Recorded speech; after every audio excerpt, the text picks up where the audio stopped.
Oh, first of all, sorry if I have to speak a foreigner language, because for me, English is a foreigner language, but also I don't know anything about Georgian.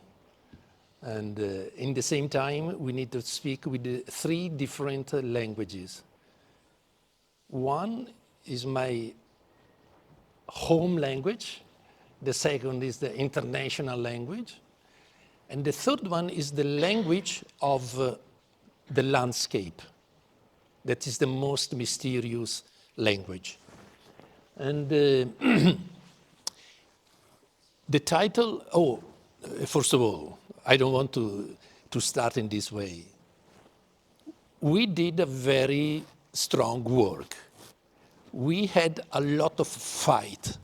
We have a lot of joy, but the work needs to be so rude sometimes, no? Are you agree, David? I mean, it's not so easy. It's not possible just to smile. Sometimes we are very upset and very angry.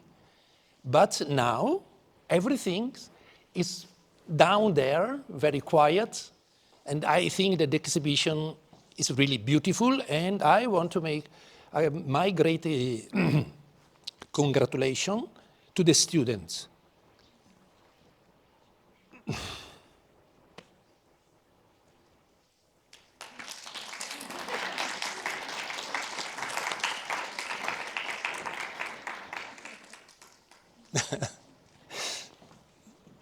I should drink a wine now because otherwise, but no doubt, my congratulations to the students and also to all other people of Ubani that I had a very tough, how do you say, bocking ball. but it's inevitable when we work in a very difficult way, but in a while you will understand why I'm speaking about a difficult way. In any case, first of all, thanks for everybody, because the result and the final result of this work is down there. And down there is a language that everybody can understand without to be misunderstood. If somebody are able to read, they can read and they can see whatever they want. In any case, the most important subject of the exhibition is the landscape of Tbilisi. It's not our work, what we have done. The really actor of this is Tbilisi landscape. And just I would like to start why we choose the title of this exhibition, the Risingland. And I think more or less is clear because something that is hidden comes up. But maybe there is we could use also another title, maybe much more interesting, and it could be the, how do you say, the sleep beauty. In Italiano, the sleep beauty is la bella addormentata nel bosco. Did you understand? Because the sleep beauty is what is sleeping and we are not able to see, and it's in the landscape. It's just under our feet. And it's a really beautiful soul, what is inside. So, I don't know, Risingland, very good, but Sleeping Beauty is even better. But why, I mean, I don't want to speak too much because I am tired and my, how do you say, throat, gola, is a little bit crazy, but I want just to see some few things. First of all, the real question, because I am here and we work with all these students and with David, is because the most important word that we need to face is the name of architecture. Architecture is not a banal discipline, is not engineer, is not whatever you want, but architecture is a name, is a split in two roots, arche plus techne. And today, everybody we call architects, of course, but if we should understand very well the name of our discipline, I don't know how many could use this word, because techne is easy to understand. Techne is something that is present, every time is present. But arche, the first root of this name, is something that is absent, but is in the beginning of everything. We cannot avoid absence, we cannot avoid the arche, because our name is Architettura, architecture. It means what is indomitable is on the beginning, and then the techne is dominable. So these two questions implies one thing, that we believe that we live in a chronological time. Yes, our life, our body, our flesh is in chronological time. But our brain, our soul, our emotion, whatever you want, where it comes from? A little child, he can dream in an incredible way. And we are still dreaming in our age. Are we still dreaming when we are old? Where comes, for example, the dreams? Which is the formula of this? The formula of this comes from arche. And the real question is why we don't pay attention to the name that we are using. Of course, I would like to say in a very banal way, but very sincere, that today, I'm speaking about Italy, but we could close the architectural university, because the architectural university are based only in techne and normative system. Arche is something that needs the whole horizon of everything, present, past, and future, collapse in these first roots. This is one. But the other question is how we can reach, how we can develop our vision about not only our presence, but also about our absence. That's the question. And architecture implies to have our eyes also on the back of our head. Because our eyes that we are here is just to see the materiality of things. But what is immaterial is much stronger and is on the back of us and in front of us, really far away. Or this question implies the second talk. The model that you saw down there is a model made by Gypsy. Yes, okay, but that kind of model are made only because we need to work with the negative plus the positive. So the negative, it means that we need to, how do you say, to produce a calco? A matrix, correct? A matrix of what we will see later. So this matrix belongs in one way from arche, and the positive, the plus that you see now, is the result of techne.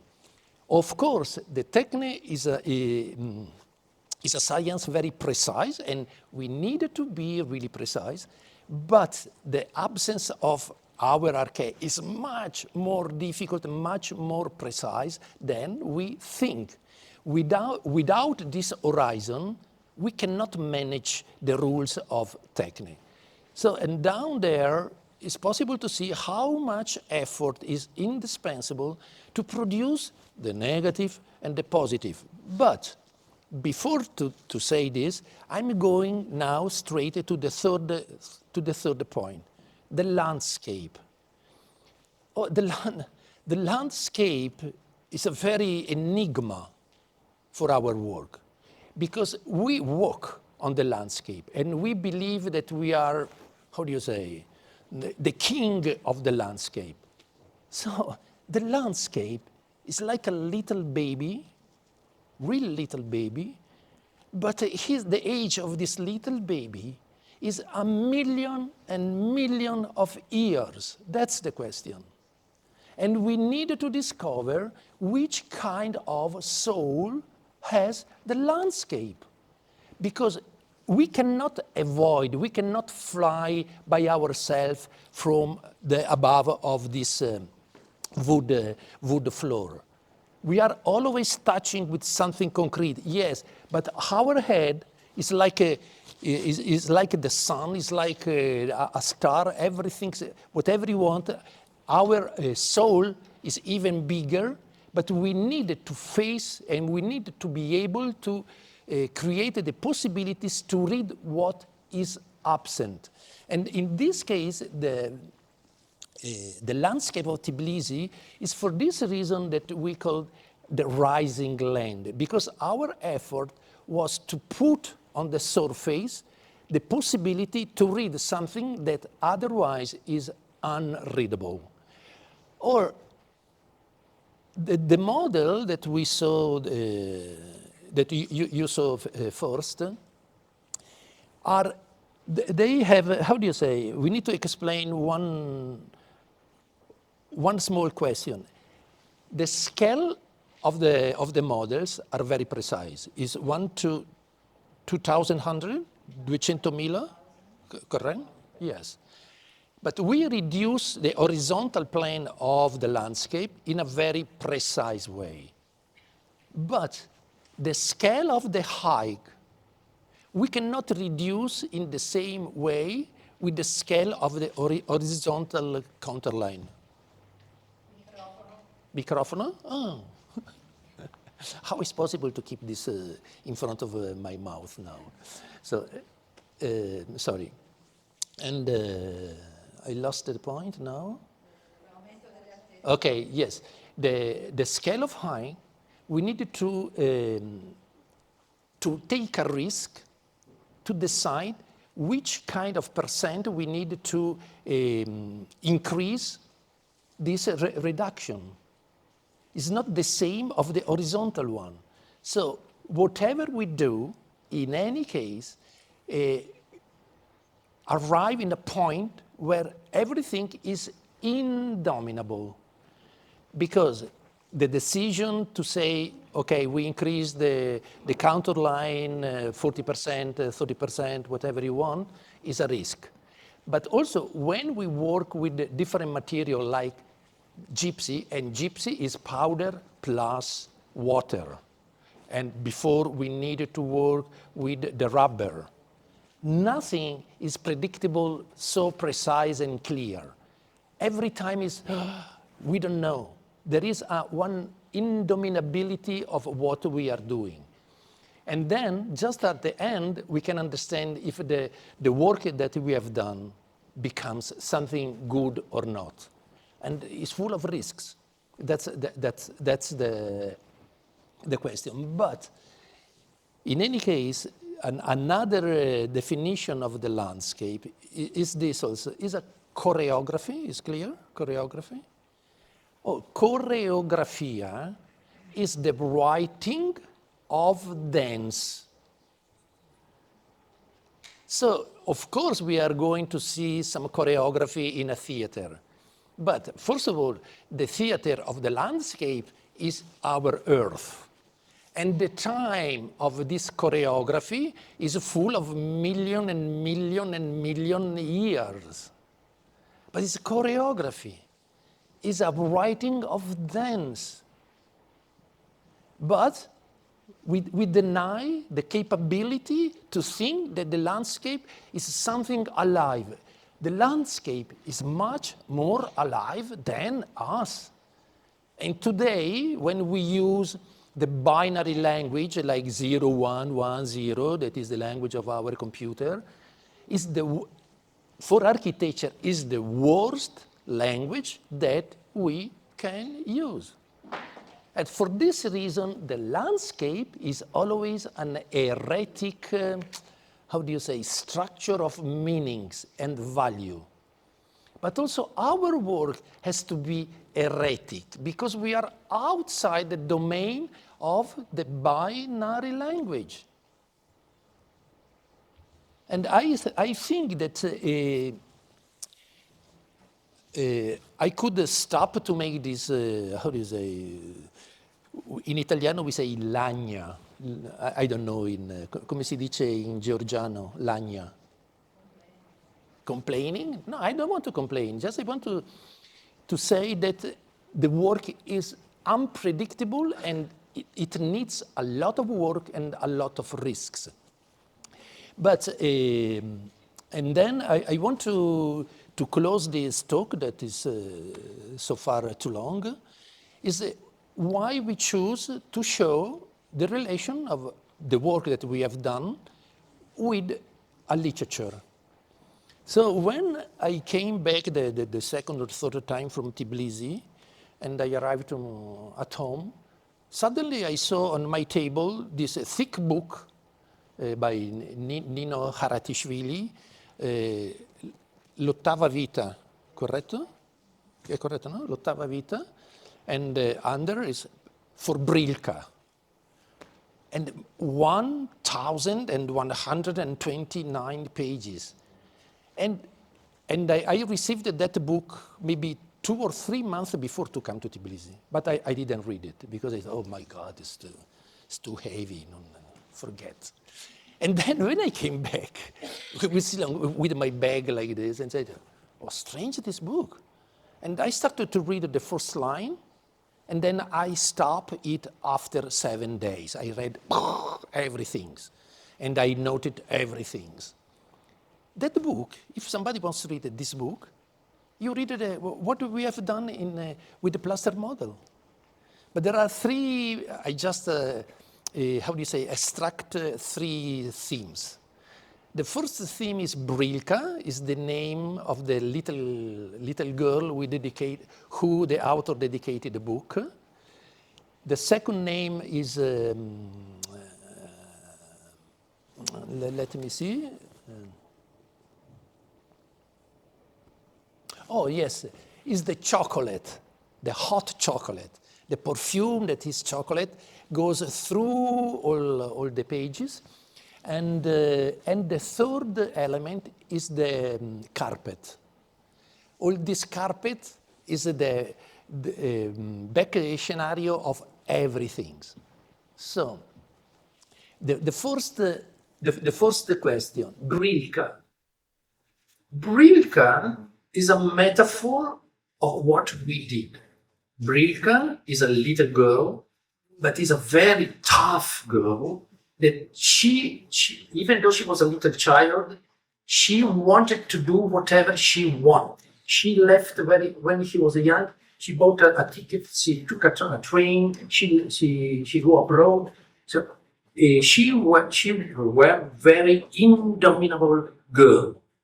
So indomitable girl for us is the indomitability of Arche, because Arche is like a Brilka. No question. This is one. The second, the chocolate, the smell, the perfume of hot chocolate.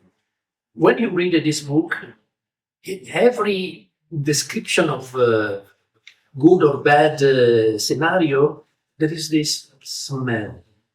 But the smell of this old perfume is already inside the smell that we are not able to see and to breathe into the landscape.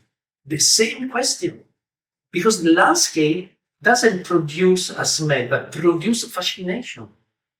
Produce, how do you say, enthusiasm, and dreams and fantasy is already done in this landscape. Nothing is so scientific. It's not like a geology, but it's a choreography. That's absolutely important. And then the last question is the carpet. Also, the carpet goes through this book in all the pages. Also, what we do is exactly a carpet. Exactly a carpet. Why? Because the carpet is a work that you need to cross two different lines. The ordito and trama. I don't know, the ordito and trama is, how do you say? Warp and weft, in inglese, come si dice bene? Ordito e trama?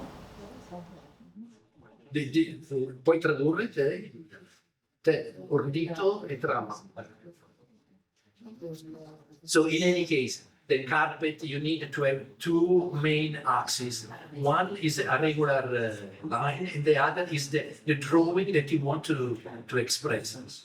And the carpet, so how is possible the literature of Haratischvili speaks exactly about what we have done with this landscape? So it means that the landscape is also a thick book that doesn't represent our short life, but represent the life of the earth, where we live. And it's indispensable in architecture to pay attention really deeply about what we walk on, because otherwise we destroy everything. And today, in less than 15 years, all cities in the world are homogenized. 0110 is the same awful stuff of building. Oh, of course, I use a wrong English name, because building in English, it means to build one image. Build is image. But we don't build any image. We build just awful images. We build something without face.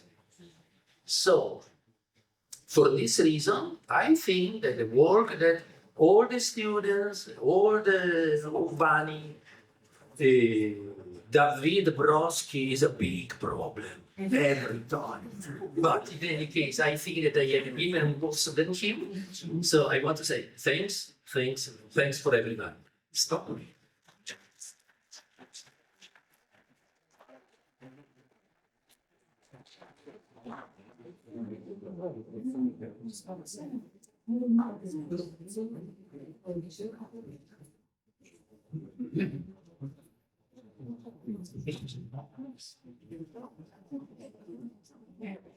Thank you very much. Thank you. So I have some conversation. Hi everyone, I'm Nata, also co-founder of Ubani, and thank you Renata in the first place and the whole team, and I won't repeat it too much. There's so many things, so much thoughts that this all provokes. Because, I was thinking that we as people, like as a person, our intellectual life and our life in general, it all evolves around percepting ourselves, our physical bodies, and the space around us, the environment that we live in, and it's like a fundamental process of understanding ourselves and our lives and the universe at the same time. And it always is, and our perception is so limited, I would say. It's so limited with the scale in first place, like, every sense that we have is limited on a small range of the scale of perception, like the small range of length of sound that we can perceive, the small range of length of light that we can see, and everything that is beyond is absolutely invisible and I would say ununderstandable for us. So it's always this limits that obstruct our understanding of who we are and where we are and maybe why. So this type of work that is connecting or expanding the scales and connecting us to some substances that are otherwise ununderstandable. Like you said, this big earth that is living system, that we can only start thinking about it and perceiving it that way only when we step out of our own scale of being a small ant on a tennis ball, and it really changes a lot our understanding. And understanding is the first step for everything, I think, and maybe it could be the only step that would be enough already.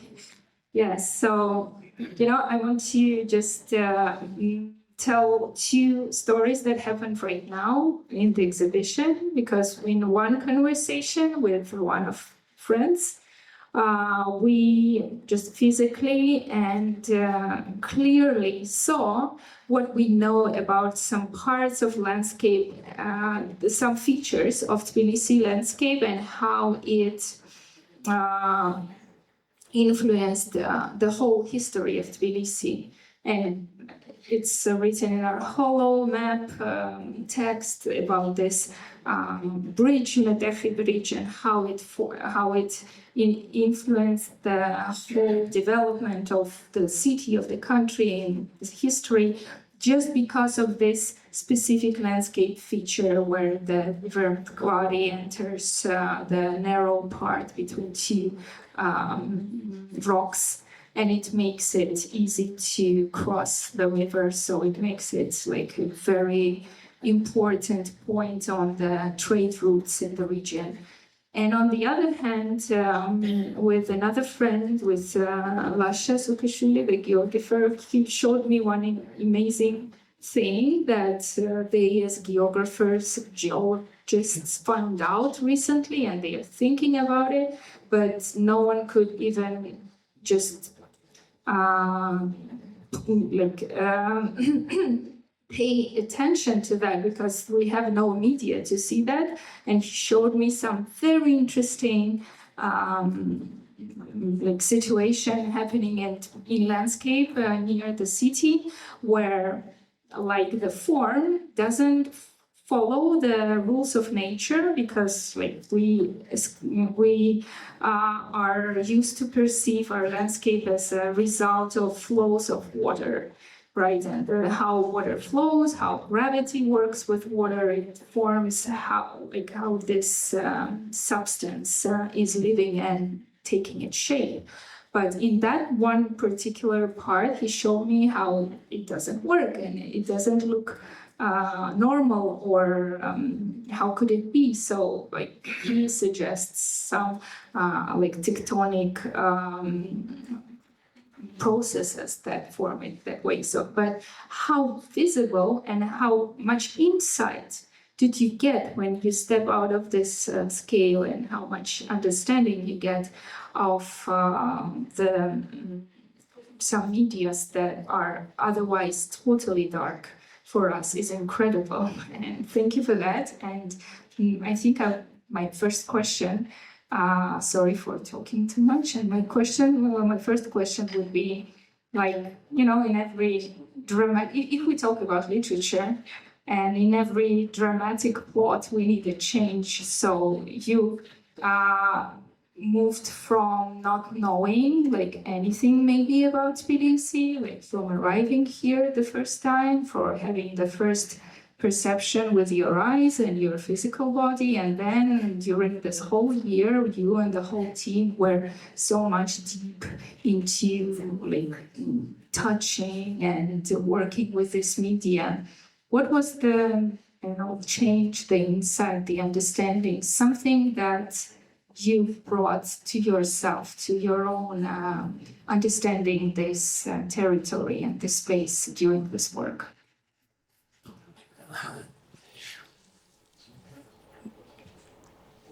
It's very easy, but it's always difficult to answer. But the question of landscape is the fundamental question of the exhibition and what we have done. But I would like to increase a little bit better the meaning of what does it mean landscape. First of all, one help, we already said, is to understand a little bit better the name of architecture, because arche is the mask before techne. And we cut off the first roots and just we work with the techne because it seems to us it's too easy. Yes, it's too easy to destroy everything because we lost the face of arche. But architecture is a name that describes us. But why I say this? Because we call, each of us is a person, is right? Person. But person, it means a neutral person. Yes, but where comes the name of person?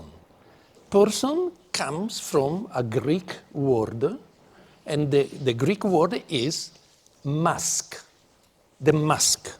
The mask that the actor uses, the mask is prosopon. Prosopon, persona, person, comes from the mask that the actor uses in the theater. The theater is the place of the vision to look better. And he was, how do you say, interrogating? How do you say? Interrogating? The gods. You cannot face straight with your face the gods. For this reason, the actor used the prosopon to protect his face, to ask the question to the gods to do something in this earth. So, and the landscape, what is the landscape? The landscape is another mask as us, that we cannot forget that the landscape is just made like this. Because its inner soul is much deeper than we think. And if we take out our mask, we become only violent. That's the question. So the prosopon of the landscape, the prosopon of us, the prosopon of architecture, arche, is three different gradations of the same question. We need to reduce our violence because today we are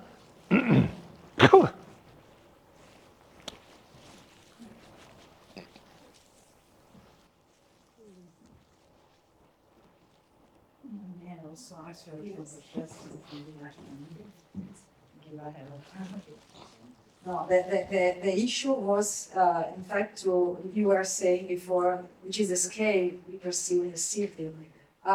What is very important in this process and this methodology, why we are producing these models, and maybe when you came to the exhibition, we were looking for some project in the canonic sense we mean, no? Project like a proposal on.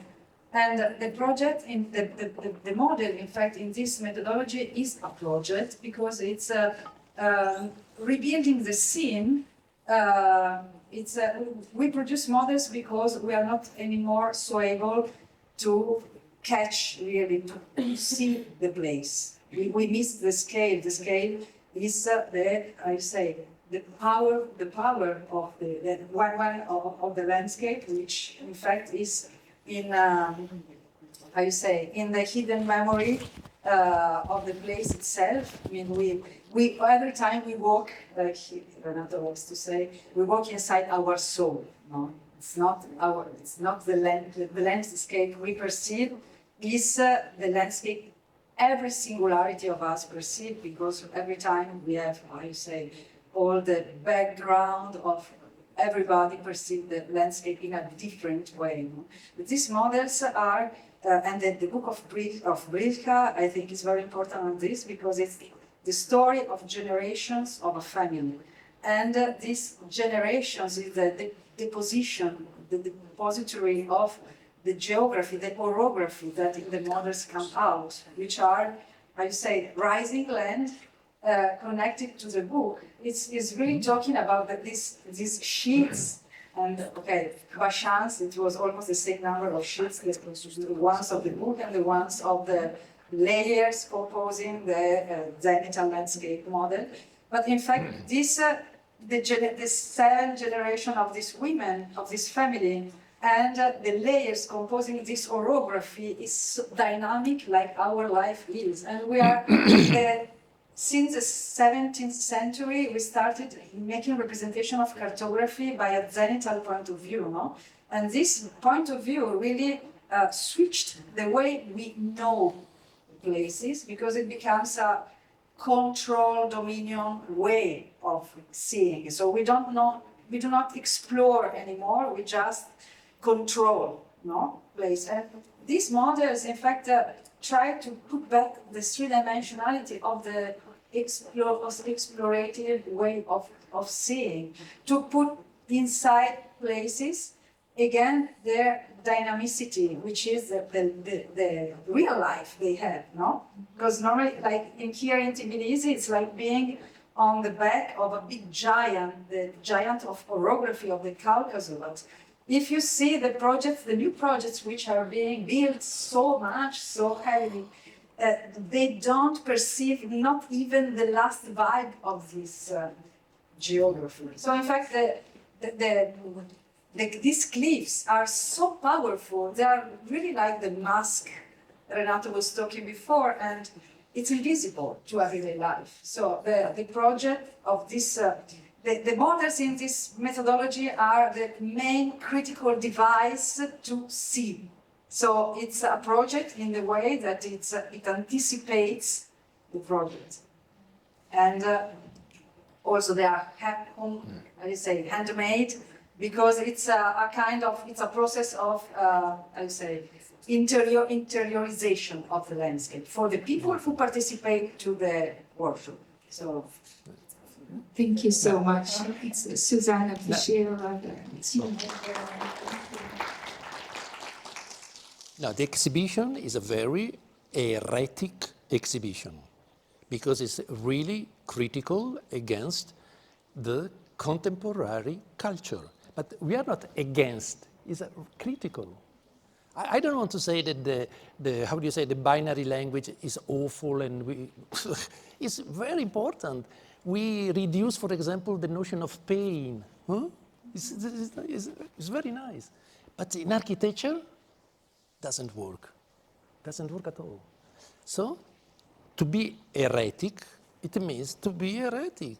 It means you cannot get so much money, you cannot get so much work, but you have to work too much, because it's how many people they work to do this? 100 students with their soul, with their enthusiasm, with their forces.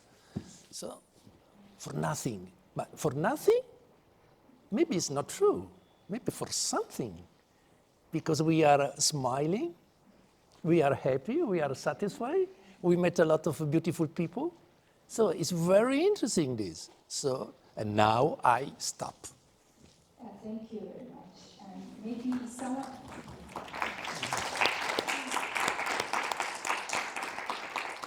So I think we can switch to the questions from the audience. We have another microphone, and please raise your hand if you want to put a question, or please, the audience. No, no. I think it was. Yeah, we have one. Please, can you? First of all, thank you for your amazing work and this lecture. I would like to ask, what's the most astonishing part in Tbilisi that you, as foreign architect, notice that we, as someone who live our whole life here, see too normal and organic? Honestly, I didn't understand very well your question. What was the most impressive part of Tbilisian landscape that you noticed as a person from beyond, as a foreigner, that maybe locals can take as granted or just as a normal thing? I didn't see. I don't want to. How do you say, to specify some part of Tbilisi? No question, because I was already in the mood about the landscape. But for example, we came to Tbilisi 3-4 times already, and one of the first trip we have done. It was middle of afternoon, and the landscape I saw, the sun was very nice, and the shadow showed me incredible. There is in one part, and is able to see in the model, there is a huge leaves, I'm sorry, perfectly done in this landscape. But it's huge, it's long, maybe 15 kilometers. I said, wait, look at this. It's incredible leaves. I said, and then disappear. And then when we needed to develop a new settlement, we cancel everything and keep going. How is possible? We really lost the capability to read the landscape. It's like we lost the capability to read ourselves, because we are not binary person. We are ternary, 3, not 2. So 3, it means also more 0 for money.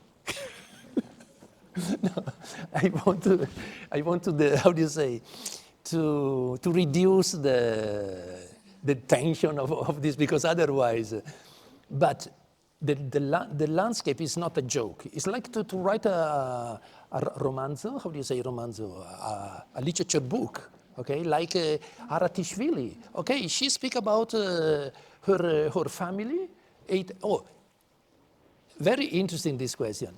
In the last page of Aratishvili, the last page, he speaks about the title of the book is L'ottava vita, no? I'm sorry? The 8th life, no?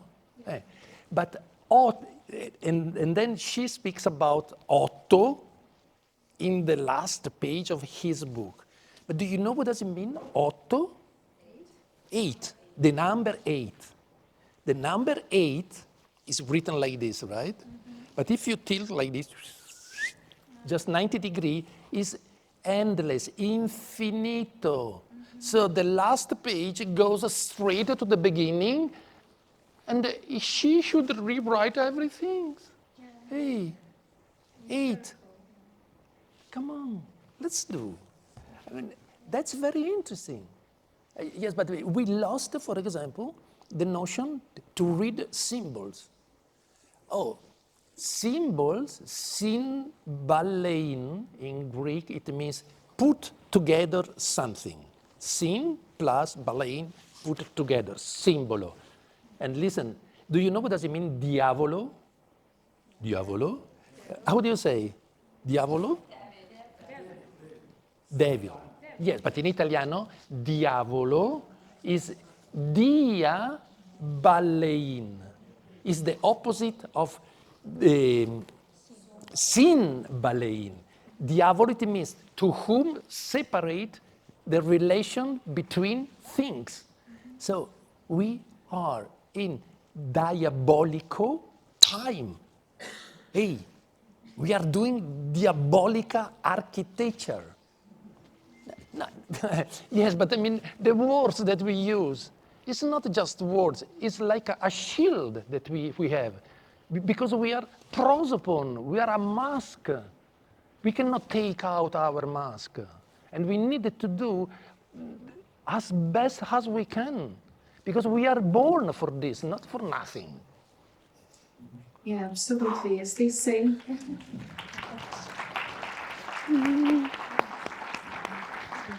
And, yeah, it really, I find it really a good point for like summarizing it of the work of making links instead of building separation. Because now, even if we go back to architecture, it's also common notion that was, I say, more widespread before, that architecture is building borders or walls or partitions.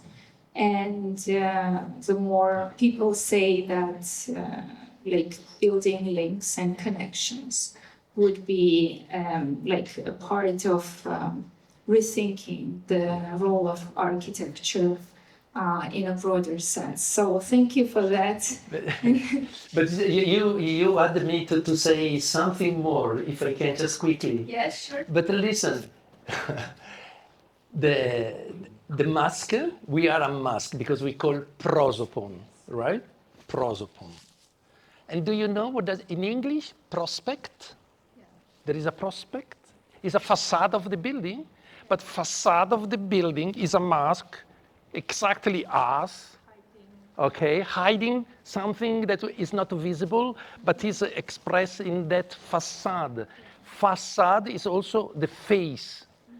So a building should have a face, and I am not, I am not against the modern architecture, not at all, because the contemporary architecture could have endless possibilities to do real architecture. Come on. But the name that we use is much more rich than we think. And then it's not for joke. It's a truth that we are like this. Because person, prospect, facade is something that between something out and something behind. But what is behind us is much stronger and wider than we think. That's the question. Stop. Finito. Morto.